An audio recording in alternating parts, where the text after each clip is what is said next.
جو مضامین ہیں وہ اللہ کریم نے بیان فرمایا۔ ایک تو قرآن حکیم نے مساجد کے حوالے سے ذکر کیا،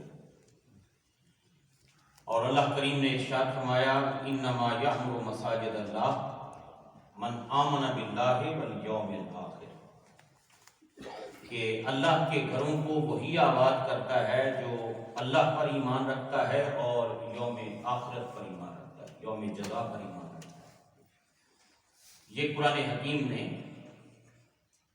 ان لوگوں کا ذکر کیا جو اللہ کے گھروں کو آباد کرتے ہیں۔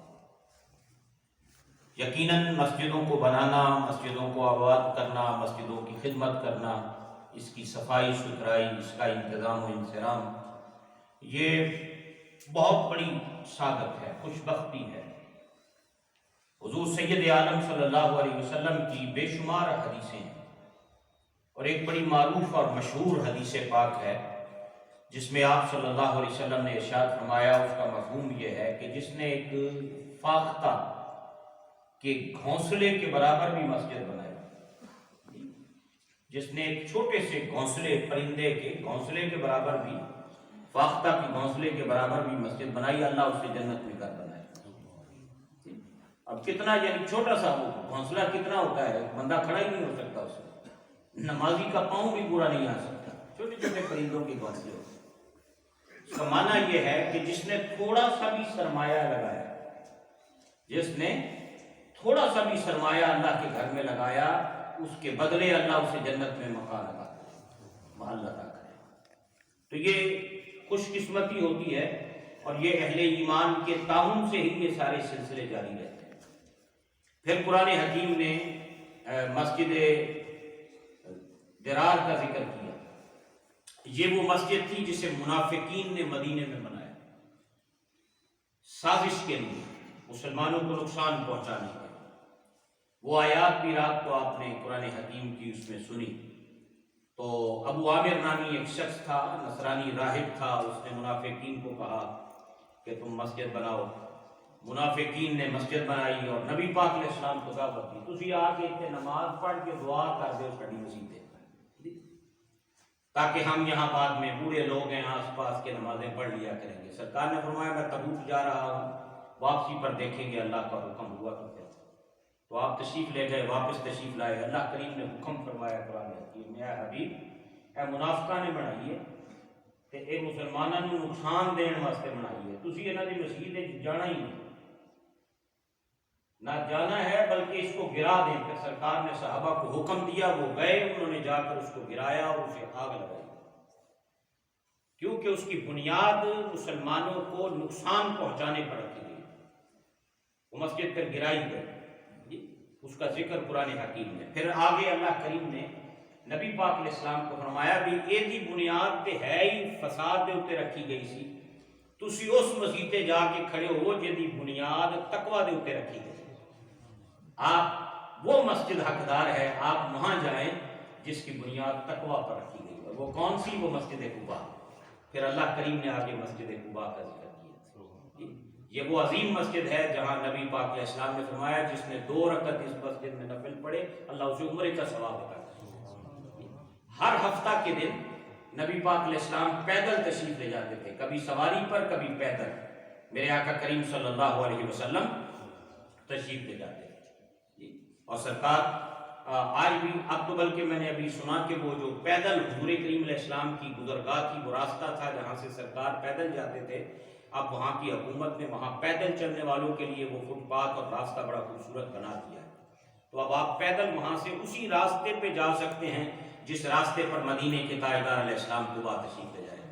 بڑا خوبصورت راستہ، میں نے چھوٹی سی ویڈیو کلپ اس کا دیکھا، وہ بن گیا ہے۔ تو اب وہ اسی یعنی روٹ کے مطابق انہوں نے اس کو بنایا، تو وہ بڑی برکتوں والی مسجد ہے۔ تو پھر سرور عالم صلی اللہ علیہ وسلم کو حکم دیا۔ اسی طرح منافقین کے سردار کا، منافقین کا آگے ذکر آیا، جہاں نبی پاک علیہ السلام کو حکم دیا کہ اج تو بعد انہاں منافقاں دی نہ نماز پڑھنی ہے جنازے دی، نہ انہاں دی قبراں تے کھڑونا جا کے، لا تقم فیہ ابدا، کبھی بھی آج کے بعد آپ نے ان کی قبروں پہ نہیں کھڑے ہونا جا کر، اور نہ ان کی نماز جنازہ پڑھنا۔ چونکہ یہ حکم نہیں آیا تھا، اس سے پہلے سرکار تشریف لے کر گئے جب عبداللہ ابن ابی منافقوں کا سردار تھا جو سب سے بڑا، جب وہ مرنے لگا تو ان کے بیٹے اب صحابی رسول تھے، اس نے کہا کہ جا کر سرکار کی بارگاہ میں عرض کریں کہ ایک تو مجھے اپنا کرتا دے دیں کفن کے لیے، اور دوسرا میری نماز جنازہ پڑھیں۔ اس وقت اللہ کریم نے حکم نہیں دیا تھا، منع نہیں کیا تھا ابھی تک۔ حضرت عمر نے عرض کی، انہوں نے دامن پکڑا سرکار کا، انہوں نے کہا حضور نہ جاؤ بڑا سردار سی منافقانہ، یہ تو جنازہ نہ پڑھنا۔ آپ نے فرمایا عمر مجھے اللہ نے ابھی منع نہیں کیا۔ اور محدثین نے، مفسرین نے یہ بات لکھی، جو آپ نے اپنا کرتا دیا تھا یہ دراصل بدلہ تھا بدر کے قیدیوں میں۔ جب آپ کے چچا آئے تھے قیدی بن کر تو ان کا قد لمبا تھا، کوئی لباس ان کو پورا نہیں آتا تھا، تو عبداللہ ابن ابی نے ان کو اپنا کرتا دیا، حضور نے اس کا بدلہ یہاں چھپا دیا۔ پھر آپ تشریف لے کر گئے، لیکن جب آپ گئے تو اس کے اندر حکمت یہ تھی کہ آپ کے جانے سے تقریباً 1000 کے قریب منافق مسلمان ہو۔ انہوں نے کہا ساری زندگی یہ مخالفت کرتا رہا ہے، برا بلا کہتا رہا ہے، منافقت کرتا رہا، ہوں جدو فوت ہونے لگا ہے تو ہوں کہتا ہے جنازہ میرا یہ آگے پڑھا۔ یہ مطلب ہے یہ خود جھوٹا سی، محمد سچے نہیں صلی اللہ علیہ وسلم۔ تو حضور کے جانے میں حکمت یہ کہ 1000 کے قریب لوگ مسلمان ہو۔ تو نبی پاک علیہ السلام تشریف لے کر گئے، لیکن اس کے بعد پھر اللہ کریم نے حکم دے دیا آج کے بعد منافقوں کی نماز جنازہ نہیں پڑھنی۔ اور حضرت حذیفہ رضی اللہ تعالیٰ عنہ، جن کا دن میں بھی میں نے ذکر کیا، مدائن میں آپ کا مزار ہے عراق میں، ابھی ہم پچھلی دفعہ بھی حاضر ہوئے، یہ وہ صحابی ہیں جنہیں سرکار نے مدینے کے سارے منافقین کا علم عطا کیا تھا، کیڑا کیڑا منافق ان کو علم عطا کیا تھا۔ اور حضرت عمر کا معمول تھا جب کسی جنازے میں جاتے تھے پہلے پتہ کرتے تھے، اب ایک کو اس جنازے حذیفہ ہے، اگر حذیفہ ہوتے تو حضرت عمر جاتے تھے، ورنہ عمر فاروق رضی اللہ نہیں جاتے تھے۔ وہ کہتے ہیں انہیں سرکار نے منافقین کا علم دیا۔ اللہ اکبر۔ تو یہ ساری آیات قرآن حکیم نے رات جو بیان ہوئی ہیں، پڑھی گئی ہیں، اس کے اندر یہ تمام چیزیں بیان کی گئیں۔ تو اللہ تعالیٰ قرآن حکیم کا ہمیں فہم عطا فرمائے، اور اپنے محبوب کریم علیہ السلام کا صدقہ اللہ کریم ہمیں عمل کی توفیق عطا فرمائے۔ روزے کی حالت میں ٹوتھ برش کرنا، دیکھیں خالی برش تو کیا جا سکتا ہے، اگر پیسٹ استعمال کریں اور اس کا ٹیسٹ حلق میں جائے گا تو پھر اس سے روزہ متاثر ہوگا، اس لیے احتیاط اس کے اندر کرنی چاہیے۔ مسواک کی جا سکتی ہے، مسواک سنت ہے نبی پاک صلی اللہ علیہ وسلم کی۔ زوال کے وقت میں نماز نہیں پڑھی جاتی، اور اس وقت باقی عبادات، تلاوت، ذکر و اذکار آپ کر سکتے ہیں، سجدہ نہیں کر سکتے۔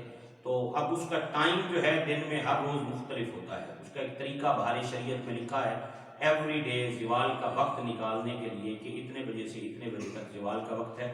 وہ انشاءاللہ کل پرسوں کسی وقت میں وہ اس کا طریقہ آپ کو نوٹ کروا دوں گا، تاکہ آپ اس کو ذہن نشین رکھیں، اور اس کے مطابق جب بھی زوال کا وقت نکالنا ہو ایوری ڈے طلوع اور غروب کا ٹائم جمع کر کے اس کے مطابق آپ اس کو نکال سکتے ہیں۔